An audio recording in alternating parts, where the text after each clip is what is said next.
Hello guys, good afternoon, good afternoon, good afternoon, good afternoon. Welcome to my vlog. Ayan, second day of Ramadan now. And ayun, sacrifice tayo sa fasting now. And maganda na yung sa health natin. Second day fasting. And thanks God na achieve ko. So, ano tayo ngayon? Nagdi-disguise tayo ngayon na lalaki kasi nga Ramadan ngayon, bawal magladlad and delikado rin magladlad, kaya mas minabuti kong mag-disguise muna ako ngayon or ngayong buwan na to, kaya nakasombrero tayo lagi. Pero pagdating naman sa sa work, magtatanggal naman ako ng sombrero, or pagdating din sa pag nakasakay na ako ng bus, magtatanggal na ako ng sombrero kasi nga basa pa yung buhok natin, tapos diretso tayong tawag niyan, diretso tayong sombrero kasi nga papunta tayo dito sa train. So para iwas iwas mapansin tayo, kahit naman ganito tayo, hindi tayo mapapansin na baking. Kumbaga mapapansin tayo na hindi tayo masyadong beki, ganun. Kasi lalo na may kulay yung buhok natin, so kailangan talaga magdobli ingat. So ayun guys, nandito na tayo sa mismong train station. Maghihintay lang ng train. And then actually may dumaan na sana eh. May dumaan na, kaso lang hindi ako sumakay kasi nasa baba pa ako, nagpapa-load pa ako ng para sa cellphone ko. So ayun, sabi ko next next train na lang. And then guys, ko ngayon, first vlog ko ngayon ng Ramadan kasi nag-live lang ko kahapon dahil nga syempre fasting tayo, walang tubig, wala lahat. And then pag salita kasi tayo ng salita, makakaramdam tayo ng uhaw. So minas mabuti kung mag-live na lang kahapon ng after namin mag-iftar, after namin kumain. Kasi nga alam niyo na, pag first day, unang araw parang wala ka sa mood dahil mag-a-adjust ka pa. So ayun, nakapag-adjust naman na ngayon, kaso lang masama talaga yung pakiramdam ko rin dahil sa lalamunan ko, may tonsillitis ako. So ayun, carry lang naman, kaya pa naman. So mamaya ulit guys kasi medyo marami ng tao dito nakaabang ng train. Side by side ko may mga tao na, so mamaya ulit guys, i-update ko kayo ha. So ayan guys, nakababa na tayo ng train. And then tayo, pabas naman ulit. Ganun ang buhay for everyday routine. Wala tayong magagawa dahil na-assign tayo nakapagtrabaho tayo sa medyo natatravel pa natin. Meron naman maraming salon dun malapit sa amin, pero ayoko talagang magtrabaho doon kung saan ako nakatira. Kasi feeling ko hindi ako safe doon. Marami namang katulad ko doon, napakarami, mas babaihan pa kaysa sa akin, pero ayoko lang talaga, hindi ako nasari doon. Ganon. Doors opening. الأبواب تفتح. Exit. مخرج. Ayan, hindi tayo magsasalita habang nasa loob tayo ng elevator kasi tawag niyan, may operator na nagsasalita. So para hindi tayo makopyright ni Lolo Met. So ayun, 1 minute na lang nakita ko na ayun na pala yung bus. Ayun ang bus guys. Ay, kuya,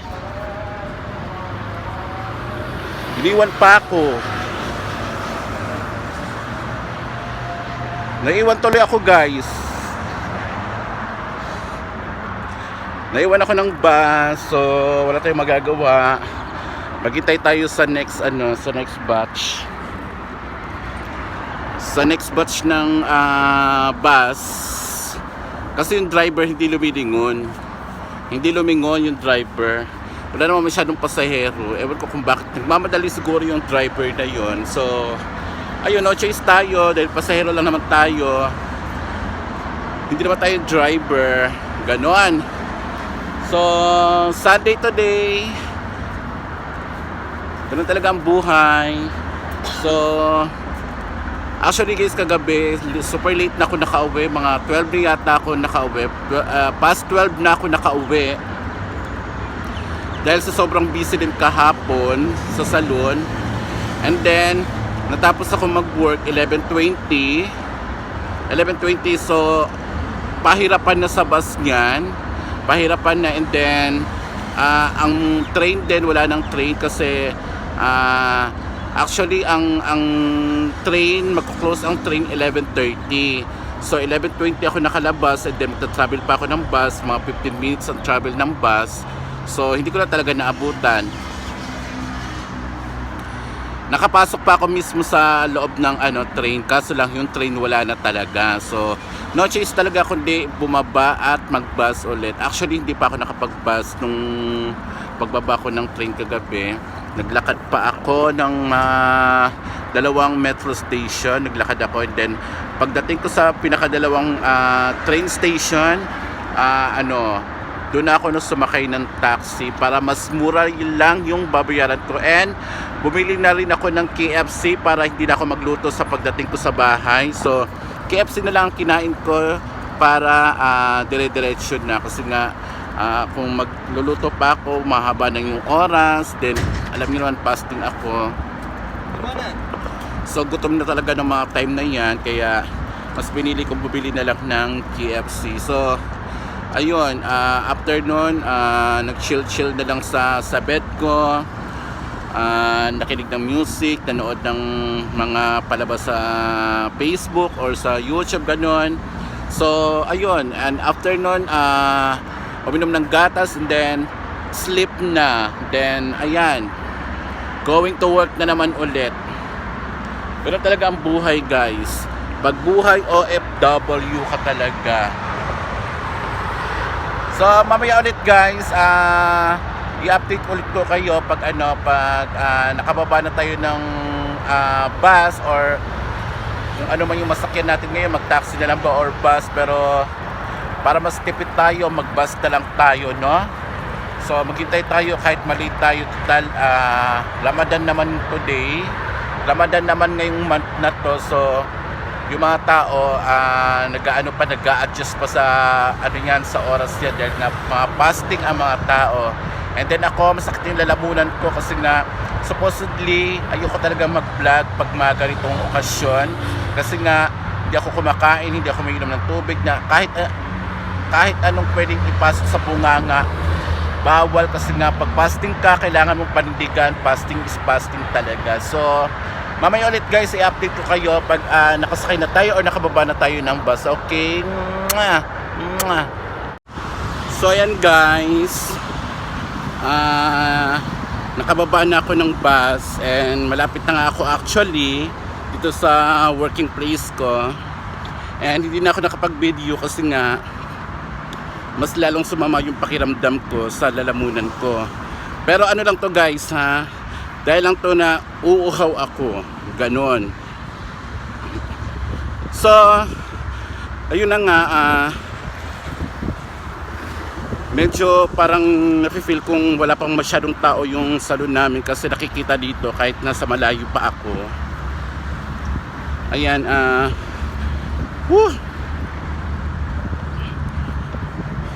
nauuhaw ako pero laban. Fasting is fasting. So guys, please don't forget to like, comment, and share ng aking mga videos. And maraming salamat po sa mga nanonood and sa mga manonood pa ng aking mga ina-upload na videos. And sana guys, matulungan nyo pa akong mag-grow yung mga viewers ko, yung mga views ko. Ganyan. Please, don't hesitate na mag-ano kayo, mag-share kayo ng aking mga videos. Alam kong wala kayong matututunan or hindi ko masasabing magaganda yung content ko. But konting tulong lang guys, makakaya natin at maabot natin ang minimithi nating pangarap, and hopefully maano tayo, magkaroon tayo ng soon ng tawag niya ng feeding program kahit nandito tayo sa Dubai, and magpapapiling feed program tayo doon sa Pilipinas sa mga kakilala kong pwedeng pagkatiwalaan. So please guys, don't forget to like, comment, and share sa mga videos ko ha, and huwag niyo pong kalimutan i-click ang notification bell para updated kayo sa lahat ng mga ina-upload kong videos. And dito na lang po magtatapos ang aking video guys. Thank you so much and I love you all. Bye. See you in my next vlog. Bye.